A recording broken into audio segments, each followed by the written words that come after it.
जय हिंद। आज हम लोग यूक्लिड विभाजन से मौसक को ज्ञात करना सीखेंगे। यूक्लिड विभाजन से मौसक कैसे ज्ञात किया जाता है। यूक्लिड जो थे एक वैज्ञानिक थे, इन्होंने एक फार्मूला बनाया ए बराबर b q plus r. B q plus r अर्थात भाज्य बराबर भाजक गुना भागफल जोड़ शेषफल। अर्थात कहने का मतलब है, इन्होंने फार्मूला दिया भाज्य बराबर भाजक गुने भागफल जोड़ शेष। अब इसको हम लोग समझते हैं। मान लेते हैं यहाँ पर 10 में हम लोगों को 3 से भाग करना है, तो इसमें फार्मूला में कौन सी होता है, ए होता है ए बड़ा बी। ए का मान बी से बड़ा होता है, अर्थात बी को हम लोगों को बी से भाग देना है ए में। तो शेषफल क्या आया, मान लेते हैं क्यू, और यहाँ पर कौन सी आया शेष आर। तो इसी को लिखा जाता है ए बराबर बी क्यू प्लस आर। इसको देखते हैं, 3 तिया 9, शेष आया कितना 1। इसमें हम लोग 3 से भाग किए 10 में, तो शेष कितना आया 1 आया। इसको बोला जाता है भाजक, इसको भाज्य बोला जाता है, इसको भागफल बोला जाता है, और इसको शेषफल बोला जाता है। फिर उसी पर आ जाएगा भाज्य बराबर भाजक गुने भागफल जोड़ शेष। ये है ए बराबर बी क्यू प्लस आर। इसमें एक और कंडीशन होता है, 0 होता है बड़ा बराबर बी के होता है, जो 0 होता है बड़ा और बराबर आर के होता है, आर बी से छोटा होता है। 0 आर का मान 0 से शुरू होगा, आर के बराबर होगा या बी से छोटा होता है इस यूक्लिड विभाजन में। अब हम लोग देखते हैं यूक्लिड विभाजन से 135 और 225 का मौसक कैसे ज्ञात किया जाता है। तो सबसे पहले हम लोग दोनों में देखते हैं सबसे बड़ा कौन है। इसमें 225 बड़ा है 135 से।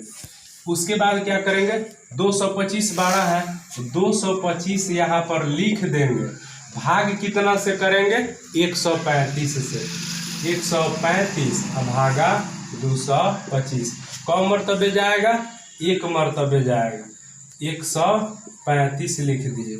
5 में से 5 गया 0, एक दाएं देगा तो 12 होगा, 12 में से 3 गया तो 9 कट गया, इतना शेष आ गया। तो हम लोग 225 को ऐसे लिख सकते हैं 135 गुना 1 प्लस 90। कोई अंतर नहीं है। कैसे अंतर नहीं है, अगर 135 में 1 से गुना किया जाए तो 135 होगा, और उसमें अगर 90 जोड़ दिया जाएगा तो कितना होगा 225 होगा। कोई अंतर नहीं है। उसके बाद अब क्या करेंगे, 135 को यहाँ पर लिखेंगे, और जब हम लोग यूक्लिड विभाजन से मौसक ज्ञात करते हैं तो यहाँ पर शेष जब तक 0 नहीं आएगा तब तक हम लोग बनाते रहेंगे। जब 0 आ जाएगा तभी इसका मौसक निकलेगा। अब 135 लिख दिए, उसको कितना से भाग करेंगे 90 से भाग करेंगे, 90 भागा 135, 1 मर्तबे 90 हो गया। इसको घटाएंगे 5 9 1 13 9 4 13। अब इसको 135 को हम लोग लिख सकते हैं भाज्य बराबर भाजक गुने भागफल जोड़ शेष पर 90 गुना 1 90 गुना 1 और प्लस कितना 45।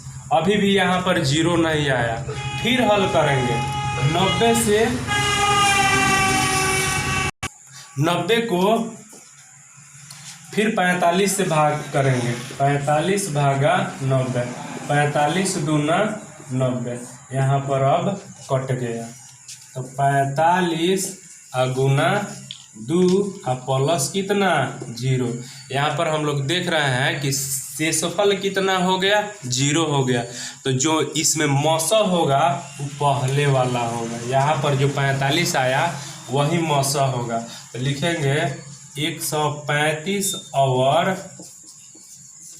225 का मौसा।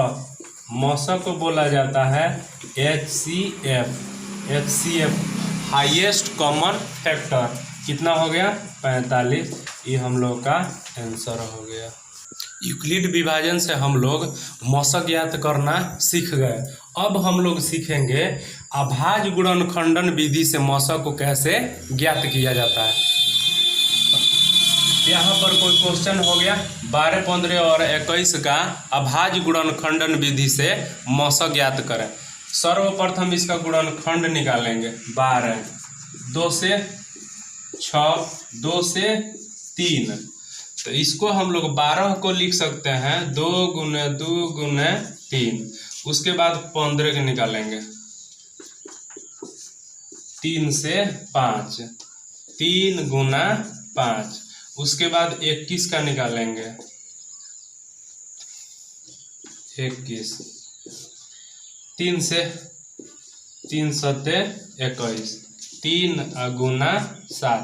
अब क्या करेंगे इसमें हम लोग देखेंगे कौन ऐसा अंक है जो तीनों में है, जो तीनों में मिल जाएगा वही मौसा होगा। या इसको देखेंगे कौन ऐसा, मान लेते हैं यहाँ पर 2 आदमी है, 3 आदमी, 2 आदमी है, फिर 2 आदमी है, फिर 3 आदमी है, यहाँ पर 3 आदमी है, फिर 5 आदमी, यहाँ पर 3 आदमी है, फिर 7 आदमी। तो इसमें देखेंगे कौन ऐसा आदमी है जो गांव देहात में क्या होता है बारात जाता है। तो बारात जाता है तो हम लोग नाश्ता करते हैं। इसमें देखेंगे कौन ऐसा आदमी है जो बारात में जाने पर तीनों में नाश्ता किया है। तो इसमें कौन नाश्ता चापा है तीनों में, सब में 3 है, 12 में भी है, 15 में भी है और 21 में भी है। तो ये तीनों में नाश्ता चाप लिया है। तो इसको पकड़ लेंगे अर्थात 12, 15 और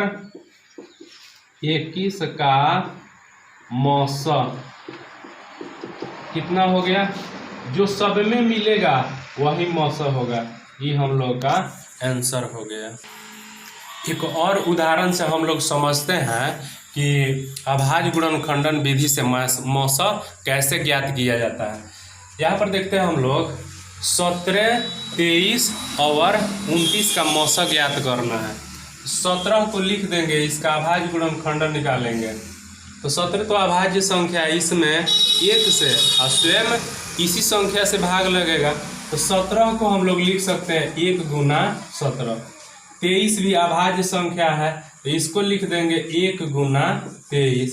29 भी अभाज्य संख्या है 1 गुना 29। अब फिर इसमें देखेंगे कौन ऐसा आदमी है जो तीनों में नाश्ता चापा है। कौन है, एक है, एक कॉमन फैक्टर मिल गया, इसलिए लिखेंगे 17, 23 और 29 का मौसा बराबर कितना 1। ये हम लोग का आंसर हो गया।